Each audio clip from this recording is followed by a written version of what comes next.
Hi friends, এখন আমরা pine haven রিসর্টসে আছি। এই রাস্তা দিয়েই কালকে রাত্রিবেলা আমরা নেমেছি। আপনাদেরকে রিসর্টটা দেখাই। এটা হলো আমাদের রিসর্ট, সামনে যেটা দেখতে পাচ্ছেন। তো আমরা তো সেরকম কিছু আগে থেকে রেকি করে আসিনি, আমরা জানতামও না যে রাস্তার অবস্থাটা কীরকম। কিন্তু সাংঘাতিক স্লোপ যাকে বলে, সাংঘাতিক, ইটস টোটালি ভেরি স্টিপ, খুব বাজে রাস্তা, যেমন লাগছে যে ট্রেকিং করছি। একদম সাংঘাতিক রাস্তার কন্ডিশন। তো এখন তো আমরা এখানে আছি, তো আমাদের একটা টেনশন হয়ে গেছে যে কালকে আমরা কিভাবে গাড়ি তুলবো। টোটালি স্টিপ রোড, আর এটা সম্বন্ধে কোনো রিভিউ, কোনো ট্রাভেল যে সাইটসগুলো আছে সেখানে কিছু দেয়া নেই, ইউটিউবেও কোনো ভিডিও নেই। তো আমি রেকর্ডিং করেছি, ভিডিওগুলো আপনাদের সাথে নিশ্চয়ই শেয়ার করব। সামনে রাস্তাটা দেখুন। And this hotel 2 out of 5. হোটেলে অ্যামিনিটিস এমনি থেকে খুবই ভালো, কিন্তু এই অ্যাপ্রোচিং রোডটা একদমই ভালো নয়।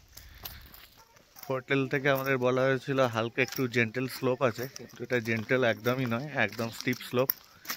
সো বি কেয়ারফুল গাইজ, কি গাড়ি নিয়ে আসছেন। এখানকার লোকেরা অল্টো ওয়াগনার নিয়েই উঠে যাচ্ছে, কিন্তু আমরা যারা কলকাতায় থাকি তাদের কিন্তু একটু প্রবলেম হবে গাড়ি নিয়ে উপরে উঠতে। আমরা এখন তাকদা চা বাগানে ঘুরতে এসেছি।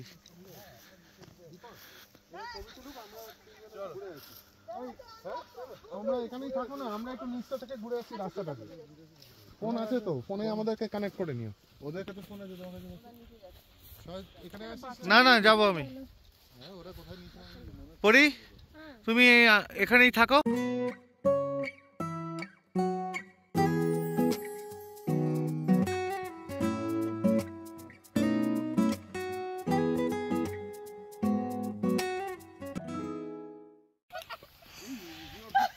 এখানে রিল শুট করা হচ্ছে। আমরা লাফালাফি করবো না। হ্যাঁ, তোমাদের করতেই হবে। আমরা এত কষ্ট করে করলাম, তোমাদেরকে করতে হবে কষ্ট।